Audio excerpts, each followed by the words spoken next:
More than 1/3 of the world's population are introverts, yet we seem to pay too little attention to people with this personality trait. This is a serious mistake. History has shown that most of humanity's greatest achievements have been made by introverts.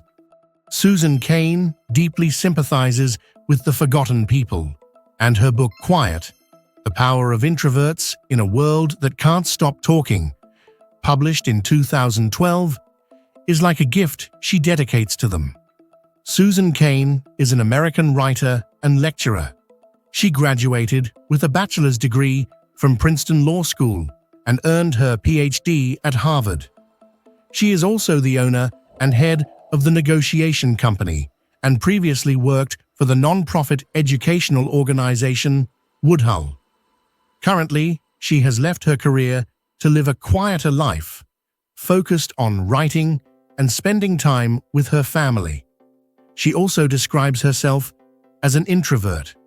Cain shared the process of completing her book Quiet, along with the message she wanted to convey through her TED talk. This talk helped her become one of the top 20 most influential speakers of the year. By combining scientific analysis with real-life examples, this book will change the way we view introverts and ourselves. Have you lived true to your real self yet? Or are you just trying to appear more extroverted to keep up with a world that has praised and glorified extroversion for the past century? No one is 100% introverted or extroverted. You are probably familiar with the terms introvert and extrovert. These terms became popular thanks to the research of psychologist Carl Jung, and later became the center of other psychological theories, such as the Big Five or MBTI. In general, extroverts like to communicate, be social, open, and friendly. They interact with others whenever they get the chance. They go out often and enjoy getting attention. Social interactions give them a lot of energy and inspiration. If they have to stay alone, they feel bored and uncomfortable. Extroverts really need recognition from others. For them, the number of likes or followers on social media is very important. Also, they always strive to achieve quick success. For example, if they lose money in the stock market, an extrovert will invest even more next time, hoping to win back their loss quickly. On the other hand, introverts are quiet and reserved, sometimes mistaken for being shy or difficult to approach. They don't like interacting with too many people or receiving attention. Social interactions drain their energy. They feel most comfortable when they are alone. Introverts don't need others' approval, so being praised or complimented can make them feel pressured. Instead, they like to reflect on their own mistakes.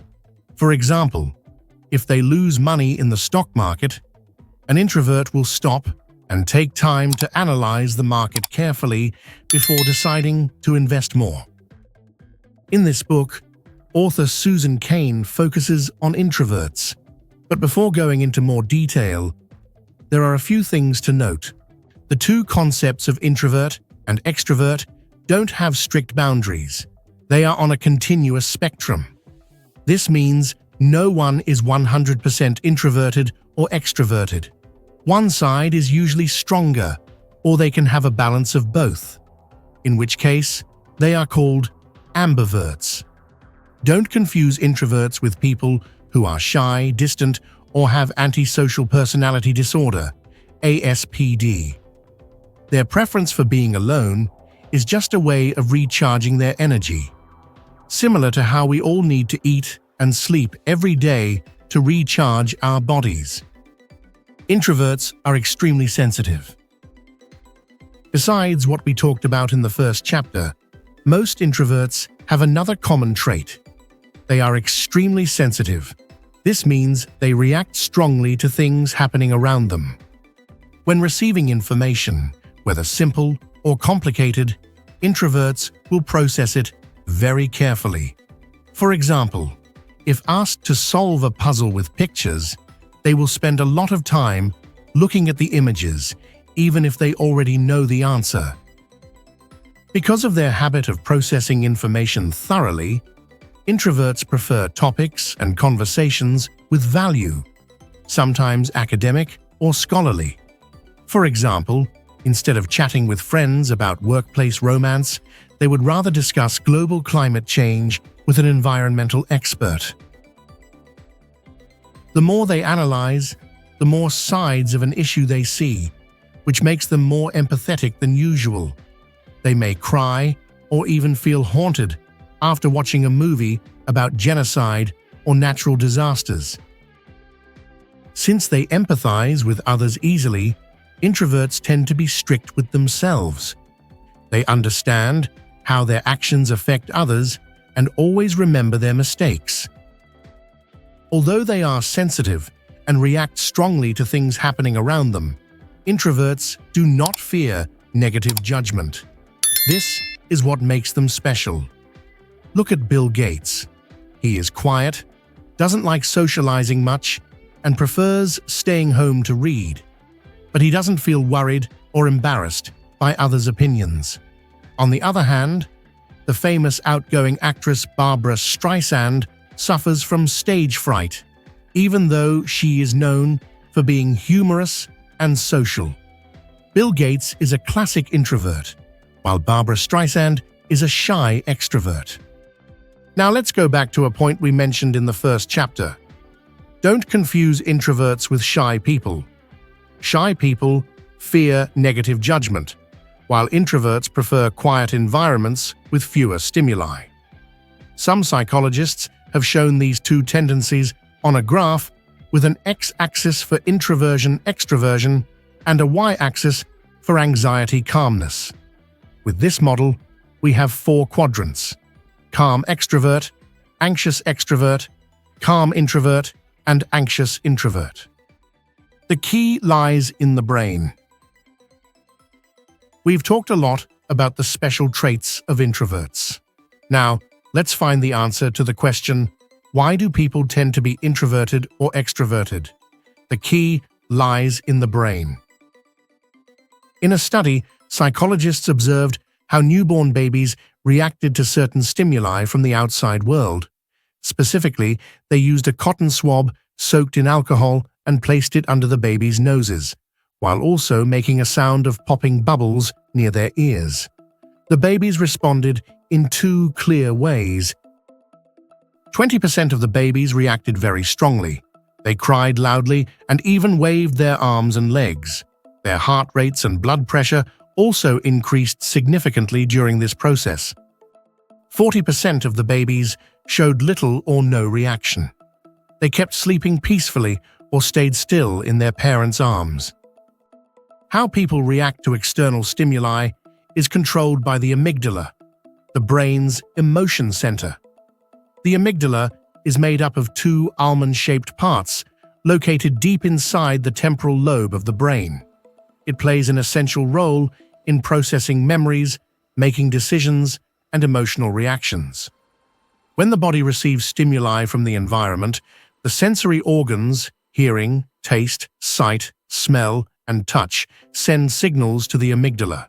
The amygdala then processes the information and decides how the body should respond to each stimulus. From birth, some people have very sensitive amygdalas. This often makes their bodies react strongly to outside stimuli, and as they grow up, they tend to be introverted. On the other hand, people with less sensitive amygdalas tend to become extroverted as they grow older. Introverted children are like orchids. They only thrive in the right environment. Extroverted children are like dandelions. They can grow strong anywhere and rarely get off track during their development. Meanwhile, introverted children are like orchids. They only thrive in suitable environments. So, what should we do for introverted children? We should respect, empathize, and interact with them often. One very important thing, from the moment a child is born, parents must carefully observe to see if their child tends to be introverted or extroverted just like the cotton swab and bubble pop experiment done by researchers. If you've identified that your child is introverted, parents need to respect them and understand why they feel uncomfortable in certain situations, especially in group settings. Never say things like, "Why are you so shy? No one's doing anything to you." Try talking to everyone. Next, parents should create positive childhood experiences for their children. If the child feels scared to speak in front of a large group, encourage them to talk with friends they love and trust, then gradually increase the number of people they face. Most importantly, parents need to spend time talking and sharing with their children like a friend. When introverted children receive the right education, they can build confidence and learn to develop their skills in a positive, even impressive way. On the other hand, if they are pressured, overstimulated, or criticized, they are more likely to fall into depression or suffer from breathing problems. Westerners prefer extroversion. They see being extroverted as the key to success. Imagine you don't know anything about introverts. Try to answer this question honestly. Between someone who knows how to attract attention and an introvert who stays quietly in the corner of the room, who do you think has a higher chance of success? Westerners don't need to think twice about this question. They would definitely choose the first person. In their view, in a time where those who speak well will rule, being extroverted means being smart, while being introverted is a personality suited for another planet.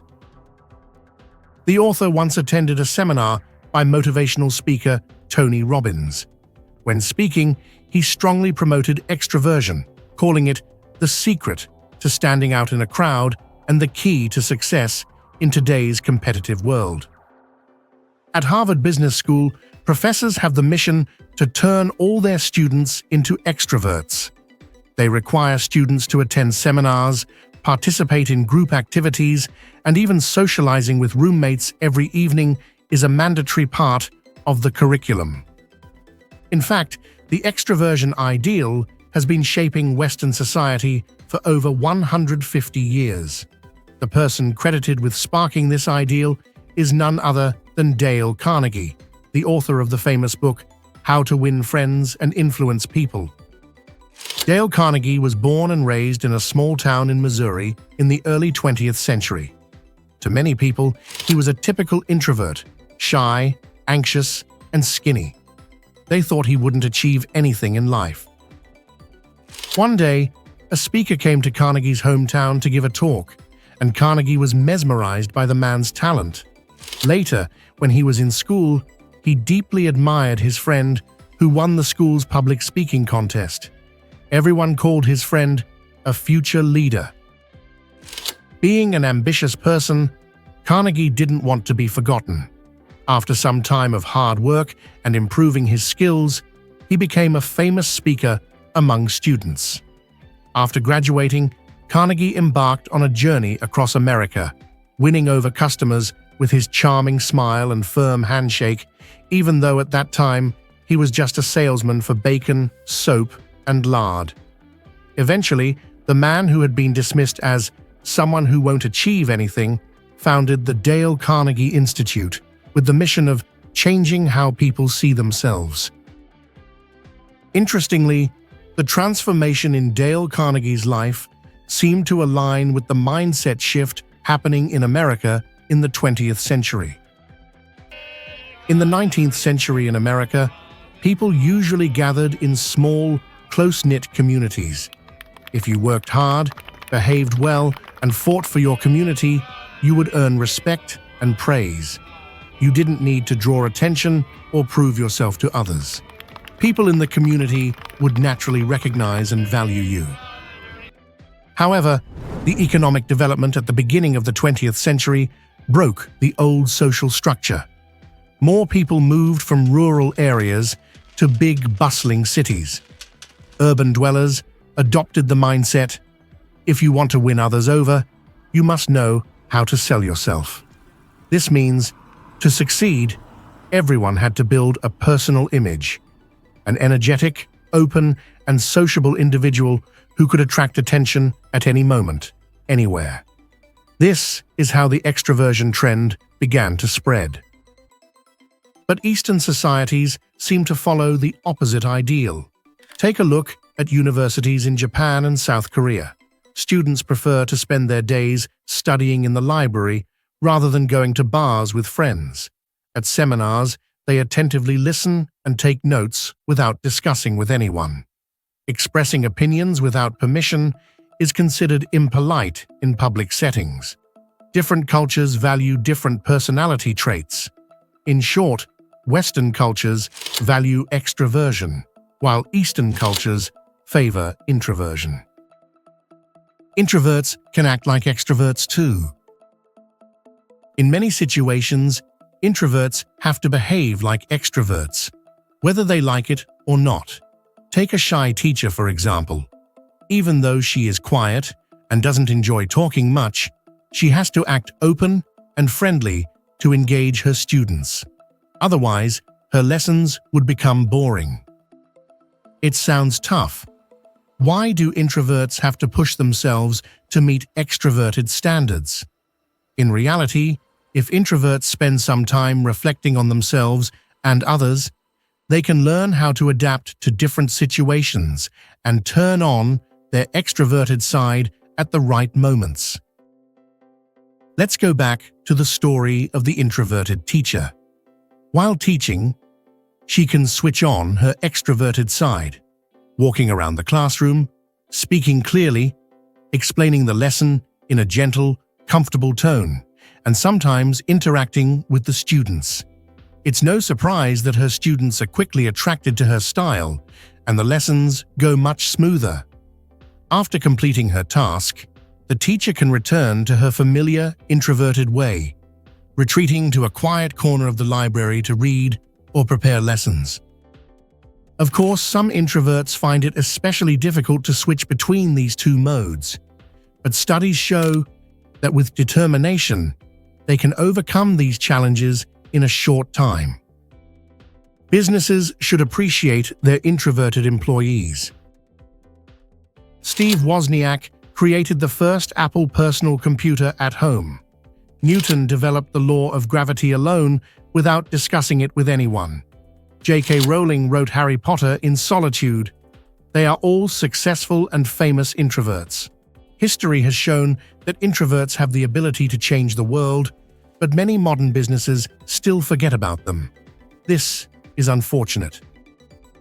Many employers prefer extroverted employees, especially in environments where open offices are popular and most work is done through group brainstorming and high-interaction meetings. So, can introverts survive in such environments? Steve Wozniak once emphasized that the best inventors he knows are artists, and they work best when they are alone. If you are lucky enough to have someone like that in your company, don't force them into a group structure. Let them work in their own way. To balance both extroverted and introverted employees, leaders need to create flexible workspaces that give employees the chance to share ideas, but also allow them the freedom to retreat and be alone. For example, if a group of extroverted employees wants to discuss something during work hours, they can move to a lower floor or the rooftop. Or, if an introverted employee finds it hard to concentrate, they should have the right to take their laptop to another room without needing permission or explaining why. Bosses should remember one thing. A business only survives if the product or service it creates is of good quality and meets the needs of customers. And the group of employees who contribute the most to that success are introverts. Don't waste this valuable human resource. A true leader must know how to balance both introversion and extroversion. As a leader, you need to respect both extroverted and introverted employees, but how can you balance the two when necessary? Scientists conducted an experiment. They asked several groups to complete a simple task, folding t-shirts quickly under the guidance of either an extroverted or introverted team leader. Extroverted leaders were successful in making their group follow the rules exactly to achieve the highest efficiency, but they failed to respond to individual suggestions. Introverted leaders, on the other hand, were calm and quiet, which made it harder for them to encourage their teammates. However, they were open to individual suggestions and knew how to select the best ones. In the workplace, extroverted leadership is considered ideal because the goal of many companies is still to complete simple tasks in the shortest amount of time.